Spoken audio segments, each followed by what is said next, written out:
हरि ओम तत्सत। योग का 89वां भाग। जाति देश काल व्यवहिता नामप्यानंतर्य स्मृति संस्कार योरेको रूपद्वार। स्मृति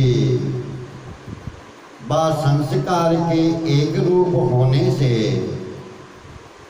जिनके बीच में अनेक जाति देश व अनेक समय यानी कालगत हो जाने से उनका भी अंतर नहीं होगा, अर्थात जाति देश व काल भेद हो जाने पर भी उनमें भेद नहीं होगा। स्मृति और संस्कार सम ताते अंतर नाही, जाति देश और काल सो पूरव जाए सम।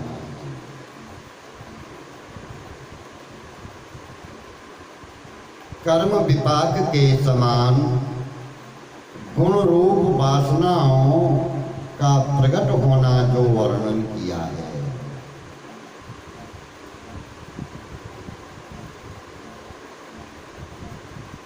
यानी जैसे कर्म होते हैं उसी हिसाब के गुण, उसी हिसाब का रूप, उसी हिसाब से वासनाएं उत्पन्न होती।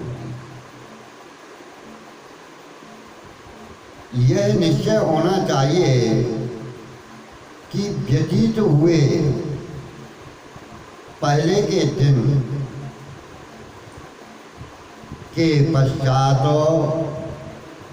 जो आज का वर्तमान दिन है, यानी कल का जो दिन निकल गया और वर्तमान जो आज का दिन है, उसमें पूर्व दिन का स्मरण होना संभव है। यानी उसमें कल का हमने क्या किया है यह पूरा स्मरण रहता है। बहुत दिन जिसके बीच में व्यतीत हो गए हैं, यानी बहुत समय निकल गया है, उसका स्मरण होना संभव नहीं है, उसको भूल जाते हैं। इसी कारण से जिस जन्म के पश्चात दूसरा जन्म होता है वह उसके बीच में और जन्म आदि व्यतीत नहीं होते, उसी पूर्व जन्म की वासना की प्रकटता होती है। यानी जो पहले जन्म में किया है उसी हिसाब की वासना, इच्छा, कर्म प्रकट होते व उस पूर्व जन्म का स्मरण चित्त में रहता है। अथवा बहुत जन्म आदि बीच में व्यतीत हो जाने पर भी बहुत काल पहले हुए जन्म की जो वासनाएं हैं वह प्रकट होती हैं। यह निश्चय होने के लिए सूत्र में कहा गया है कि स्मृति व संस्कार के एक रूप होने से यानी समान होने से जाति देश काल से व्यवहित यानी अंतर जो बीच में प्राप्त हुआ है, जो वासना है, उसका भी फल यथार्थ रूप से अंतर यानी पृथकता, अलग व भेद नहीं होता। इसका एक दृष्टांत उपलक्षण मात्र के लिए इस प्रकार जान लेना चाहिए कि जैसे किसी काल में बिलार की वासना हुई और बीच में अनेक जन्म, अनेक स्थान और समय का व्यवधान हो गया, परंतु फिर भी चित्त जिस कर्म का विलार का जन्म होना फल है। उसके विपाक से उस विपाक के समान व योग्य गुण वाली विलार ही की वासना की प्रकटता होती है। यानी विलार की जैसी वासना होती है, रुचि होती है, गुण होते हैं, वही अगले जन्म में प्रकट होते हैं। इसी प्रकार से और ही उत्तम, मध्यम व निकृष्ट वासनाओं का होना समझना चाहिए। जैसे पूर्व में अनुभव होते हैं, उसी प्रकार के संस्कार चित्त में मौजूद रहते हैं और वह संस्कार कर्म व वासना रूप होते हैं। जैसी वासना इच्छा होती है, वैसी स्मृति बनती है। जाति देश व समय के व्यवधान को प्राप्त संस्कारों से स्मृति होती है। यानी जो उनके संस्कार हैं, भले ही जाति बदल जाए, योनि बदल जाए, स्थान बदल जाए, समय बहुत निकल जाए, लेकिन जो संस्कार हैं वह संस्कारों से स्मृति उत्पन्न होती है। स्मृति से फिर संस्कार होते हैं। यह स्मृति व संस्कार कर्माशय व चित्त की वृत्ति के लाभवश से प्रकट होते हैं।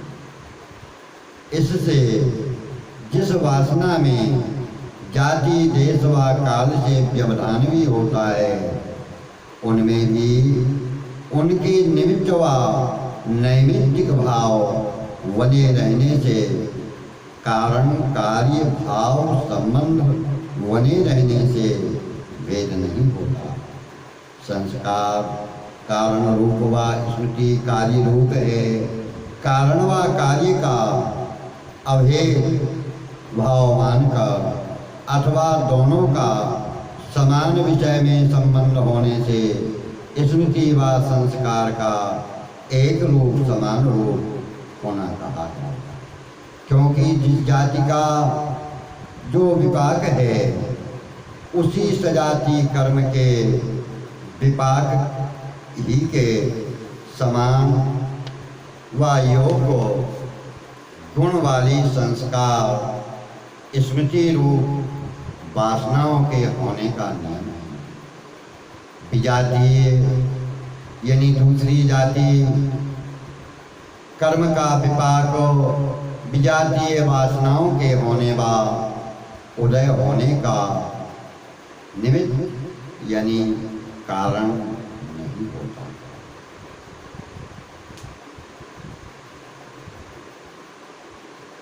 अगला सूत्र तासामनादित्वं चाशिषो नित्यत्वात्। आशीष के नित्य होने से उनका अनादि होना भी सिद्ध होता है। आशीषा को कहत मुनि नित्य जान सतलोक, तेहि कारण ते वासना है अनादि अनुरूप।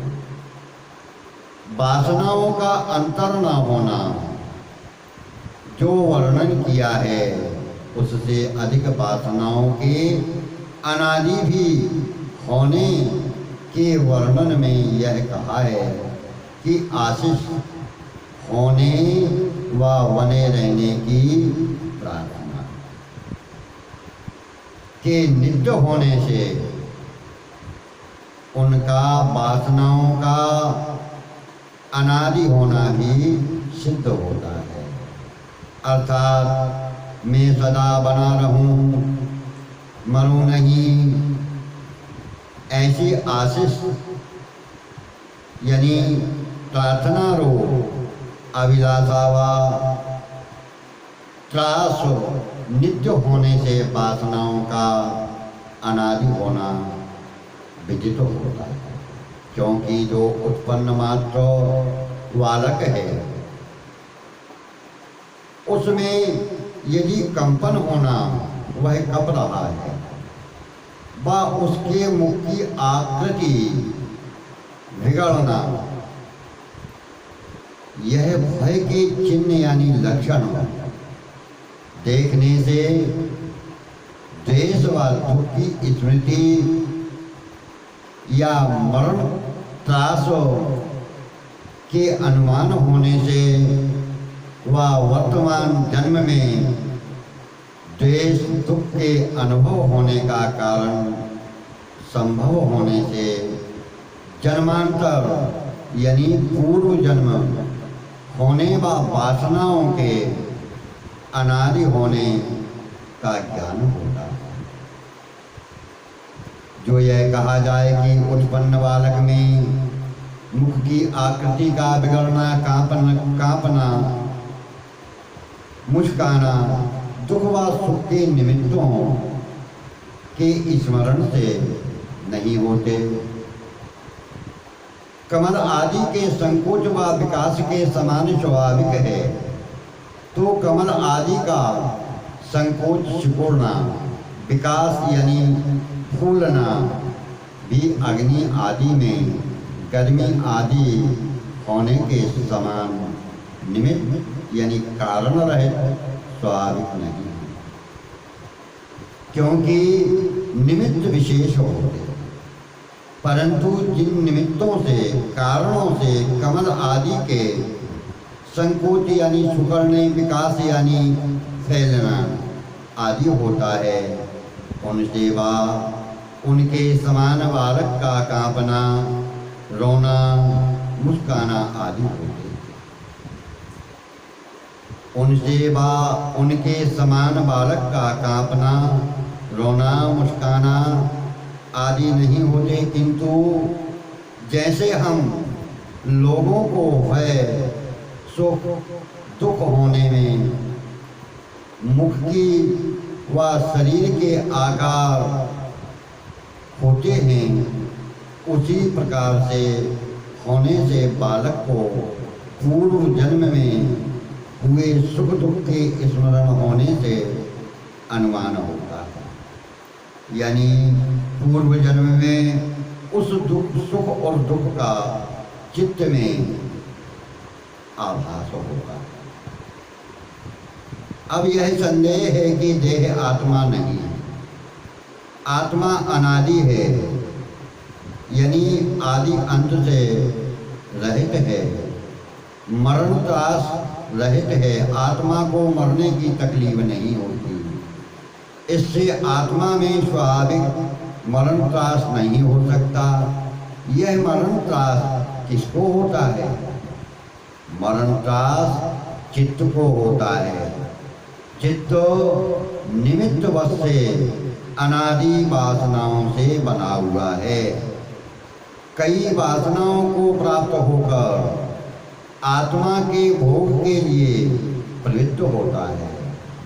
छोटे व बड़े शरीर परिणाम मात्र में चित्त का संकोच, सिकुड़ना, विकास होना, घट व महल में प्रदीप के प्रकाश के संकोच विकास होने के समान है। धर्म आदि निमित्त की अपेक्षा से विभुलों को चित्त का वृत्ति मात्र से, शरीर मात्र से संकोच और विकास होता है। निमित्त दो विध का होता है, बाह्य व आध्यात्मिक। शरीर आदि साधन की अपेक्षा जिसमें है वह बाह्य है। स्मृति, दान, वंदन आदि निमित्त के अधीन जो श्रद्धा रूप है वह आध्यात्मिक है। अब अनादि वासनाओं की प्रवृत्ति किस तरह होती है उसका वर्णन अगले सूत्र में। हरि ओम।